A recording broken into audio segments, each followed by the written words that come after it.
En venant à cette formation de communication pour le plaidoyer, mes attentes, c'est d'abord d'avoir des notions, de bonnes notions en communication, comment pouvoir passer des messages, comment communiquer avec son interlocuteur et comment utiliser la communication comme outil de plaidoyer pour pouvoir faire passer des messages. Pour pouvoir mener à bien ce travail, il va être bien que ces gens soient outillés dans le domaine du plaidoyer. Nous manquons des outils nécessaires pour pouvoir communiquer et pour pouvoir faire des plaidoyers par rapport à ces déclarations. Des leaders locaux qui sont capables de traduire ce qui se trouve sur les papiers en messages clairs et compréhensibles, mais surtout convaincants auprès des décideurs aussi bien locaux, nationaux que régionaux. Aller instaurer une communication avec les partenaires. Et pour faire du plaidoyer, il faudrait qu'on soit bien inspiré, qu'on soit bien informé et qu'on soit bien formé.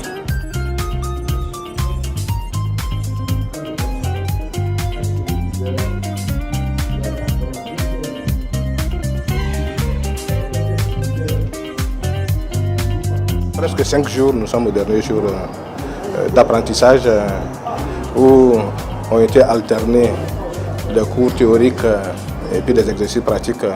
Bon, je dois dire que je peux dire que les objectifs, mes attentes ont été atteintes dans la majorité des cas.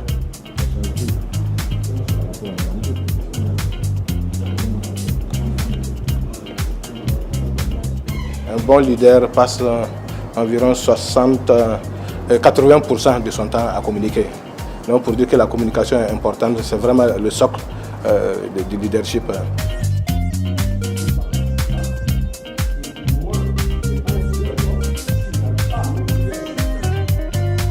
Et savoir communiquer. Et je crois que pour toute la semaine, nous avons été largement outillés sur cette nouvelle dynamique de savoir communiquer. L'essentiel n'est pas de connaître seulement. Quand on connaît, c'est-à-dire quand on est formé. Quand on est informé et qu'on communique mal, le plaidoyer ne peut pas marcher. Comment il a reçu ça? Ça peut être bon. Comme ça. Alors, lorsque je venais à cet atelier, d'abord je m'attendais à rencontrer d'autres personnes, partager des informations, améliorer mes connaissances et surtout m'outiller afin d'être efficient sur le terrain et aider l'UICN à remplir ses missions. Alors, nous sommes rendus en fin de formation. D'abord, j'ai eu affaire à une équipe de formation, de formateurs professionnels.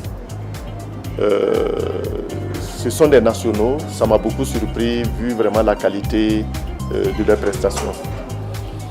J'ai beaucoup appris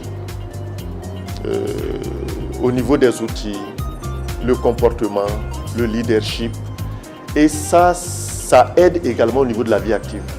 Ce n'est pas seulement au niveau professionnel, mais ça nous bâtit en tout cas pour la vie active.